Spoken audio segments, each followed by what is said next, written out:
My name is Addie, and just like you, I am here in this world to transform it. We have come from many places. I believe that many of us actually know exactly what we came here to do. And if we don't know just yet, we will remember soon. The time is now. We have many amazing opportunities to be of service. For example, it is an amazing service just to be here as an ingredient that is light. We anchor light into Mother Earth and assist her in becoming more and more ready for her own transformation. It is the earth that is really changing, and she's giving us the amazing opportunity to change with her, to expand the systems here on planet Earth. You and me are actually multidimensional beings who don't only exist in this dimension, but right now, all the systems on planet Earth that humanity kind of has been suffering through have been built in control, power, and patriarchal unconsciousness, where control and power is the forces that have been used. And so when you have a planet that has systems that seem like a prison, then it is time to transmute those. And we are at that perfect time and perfect space, according to the galactic exposure to light, where we can actually create something very beautiful and much more based in love. Love is the guiding principle of all beings. Maybe beings in other dimensions don't so much call it love. They call it maybe magnetism, to be magnetic, to be emanating, to be constantly drawing more and more of life force, which flows from source. The evolution of a being in any dimension, in any world, is always the evolution of the ability to receive more of source light into the heart. That means the being actually grows to be more and more and more and more loving. Love, let's call it love, is this amazing force that is in all beings, usually at least a little bit of it, and it always can expand. There is no limit to love. And so what we are doing here in this world, as we are focusing here on this planet right now, is that we are actually expanding the systems, expanding all the ways, expanding the fabric of this reality. I have been communicating with the consciousness of Mother Earth, not only through, very often I think, we sit outside and we call her Mother Earth, and that's beautiful and so valuable. But there's also a consciousness in her that actually is a being that can appear to us, and she can communicate with us face to face. And that's what happened to me. And I'm going to share a little bit of this journey, what it led to, how it actually came about. So I've always been a meditator all my life, and I always felt like I'm on a spiritual path. And for so many years, I thought, okay, it's a spiritual path. I'm supposed to be enlightened. I'm supposed to reach, who knows what. And then one day I was at Mount Shasta meditating again all day. And I was just meditating for hours and hours and trying new different meditations. And then a UFO appeared. And we were staying in a house that was facing the mountain. It was really face-to-face interaction. If you have had encounters with UFOs or, beings from other galaxy star systems, then that is not actually unusual to be contacted. And so this was in spring 2020. And they took me in the UFO, and it was 3 beings. They were 3 different beings, and I'm going to say 2 Syrians, 1 Pleiadian, and very different each type. And they actually gave me knowledge about what is to happen on planet Earth. But also they gave me an activation of light. We always activate with light because light is consciousness. And they actually corrected my thinking. And they corrected my thinking in a way that it was a whole new direction. They told me that I have to remember that this all is about the earth. It is not about some personal enlightenment. It is not about some personal, spiritual evolution. It is all about being here for the earth right now.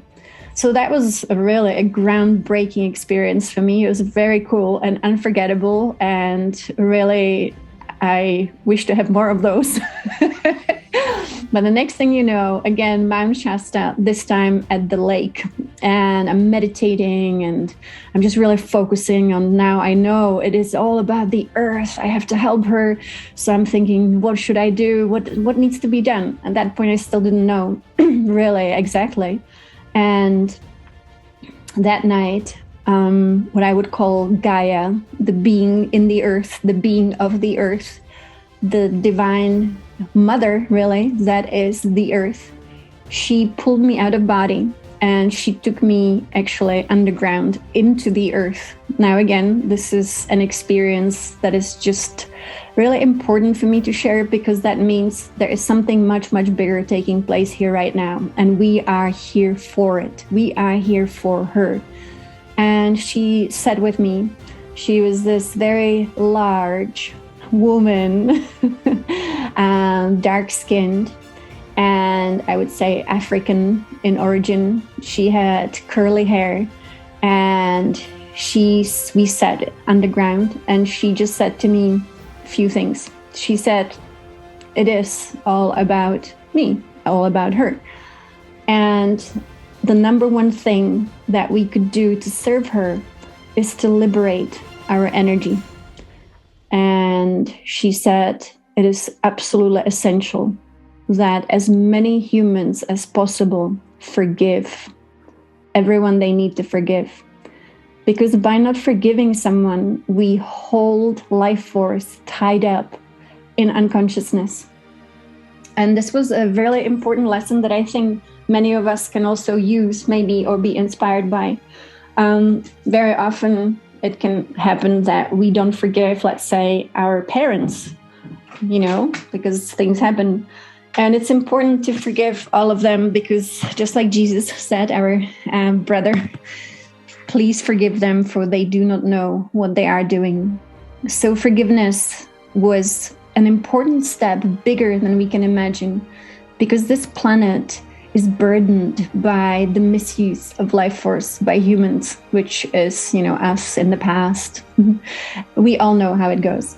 And so without any, blame and shame, it is time to forgive everyone, and also to forgive ourselves. And that liberates life force immensely. Imagine if everyone on this planet, liberated others by forgiveness.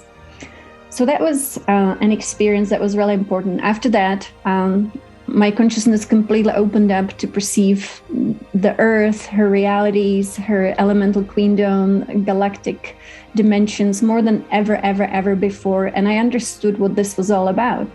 It was the earth that wants to go back to where she belongs. She belongs to this web of love in the cosmos, but she could not do it if all of us are just so burdened by all this life force that was misused on planet Earth.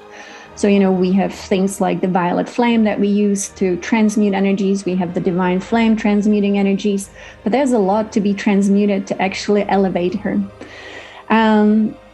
This is a great opportunity for her to be elevated back into a coherent web of life, to reconnect back into love.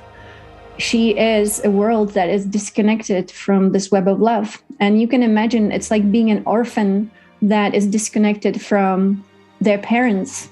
And so she feels like an orphan in a way, but she wants to reconnect to where she belongs, where she used to be. And so we are here on this planet to help her. We have something amazing coming up. We have a day, we call it 11/11, that has been used for decades by millions of people around the world to do something special, to connect together in meditation, to have one focus. And the focus is to go into our hearts, to go into our spiritual self, to create something harmonious as a collective. And now, why is this amazingly important to participate in any 11/11 event on this planet? Because we hold so much light in our light bodies. We have these amazing heart centers capable of activating actually even the electromagnetic field of the earth, and to help her regain her own light body, which she needs. She cannot be lifted without this collective oneness. And we don't need everyone to participate. There are different studies done on how many people would it take to actually create a collective coherence. And some people say, and it could be even beings from other dimensions who say, all we need is 1%. If that's true, then this is fabulous. Because I believe that with the amount of light workers or conscious beings, or those who are dedicated to something greater than the self, that we can actually achieve global coherence. Global coherence is the key. It is the key because it is only when we are coherent on an individual basis that when we connect to a bigger collective, we can create this global planetary web of love. And so I would like to invite all of you to participate in any 11/11 event, and we will have one with the Green Tara. Patricia Kota-Robles will be joining us. We will be in Sedona and focusing on the portal of Sedona, and we will also have Anrita Melchizedek and the amazing musician Aeolia with us. So it's a powerful opportunity. And again, it doesn't matter which event you participate in, but just know, even if you hold your own event, it doesn't matter, as long as many of us as possible can do this. Now, I will just share one more story. I think spiritual storytelling is definitely, it's useful because that means, we are experiencing it. And when we experience something, that means we really make it tangible, more possible. It is not imagination. It's just something, hey, this happened. It's incredible. And so then we all can learn from it or, inspire each other. So one more story, if you don't mind. Last night, which means it was already November 1st for me. So I came out of body and I was traveling with what I would call my soul on a mission and doing whatever needs to be done in the universe, cosmos, planet, because that's what we do. And then I asked to see the creator. I always ask that because it's nice to hang out with the creator. And then I was shown how, and this is not the first time, there is a web of life, as you know, which is cosmic, it is galactic, it is also planetary. So definitely everything works in the principle of a web. You can call it a grid, universal grid, but it looks like a spider web. And that's why we had the native people and ancient people speaking about the spider grandmother who weaves reality. And that is true. And so in the center of this rainbow web of life is the eye. It is the all-seeing, all-knowing eye. It does look like an eye. It has a shape. And so many mystics have seen the eye, and some call it the eye of Metatron, the eye of Horus, the eye of God. You can call it whatever you want to. There is an eye. And it is possible to communicate with the eye. And so I moved through this amazing rainbow web, which is made of actually quantum strings. So that's why we talk about quantum reality and quantum theory, string theory. It is all there. It is quantum rainbow strings of light that create realities. And so I got to the eye and I said, hey, would you... And we had a very long conversation. Would you mind looking with me into my world where I am, the earth? And the eye just looked. It's kind of like peeling through the veil, opening, the veil of illusion and just looking in. And the eye says, well, look at it. It's not coherent. It doesn't have harmony. It's not at peace. I'm not interested. Let them do their thing. Let them kill each other, work it all out. And when the conflict ends, and when finally they decide that harmony is better than war, when they lay the guns down and decide that peace is actually foundational to thriving of all, then I will peek in again. And then the eye told me, I felt very sad because I thought, we can never achieve peace with, so many asleep people on this planet.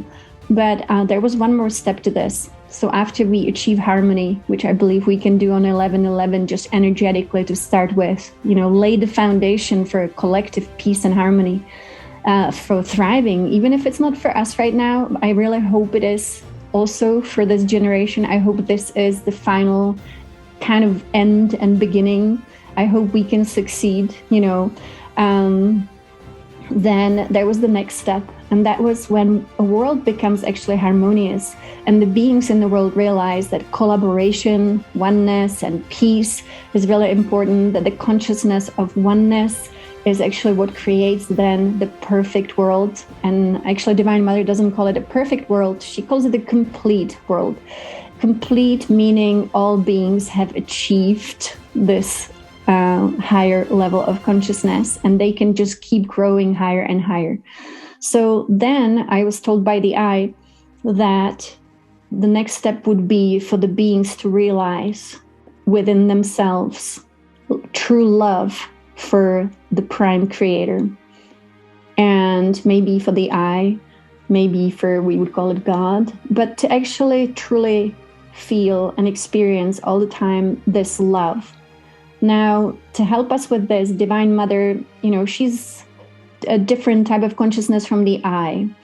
And so Divine Mother has been explaining this for many years. She said, just teach people how to love life. But she always said, not the life that you live every day, the little steps here and there. She said this eternal life, and she always says it's the life with a capital L. That life, the creation, the multidimensionality, the possibilities, the adventures, the experiences, like learn to love that life. And so hopefully this is helpful. There is a very big life happening all around us. Mostly it is invisible to many, but it is grand and it is beautiful. It is colorful. And it is an adventure. And so hopefully, again, we can help with this process of planetary ascension and to help others as well to understand. And if they don't understand, at least to create the conditions in which we have the tipping point where so many of us know, and then the rest will have to wake up to the knowing, and where we all create this field of oneness, unity, peace, harmony, and thriving. So thank you so much. And definitely join us if you can on 11/11 for our awesome, powerful event. Thank you.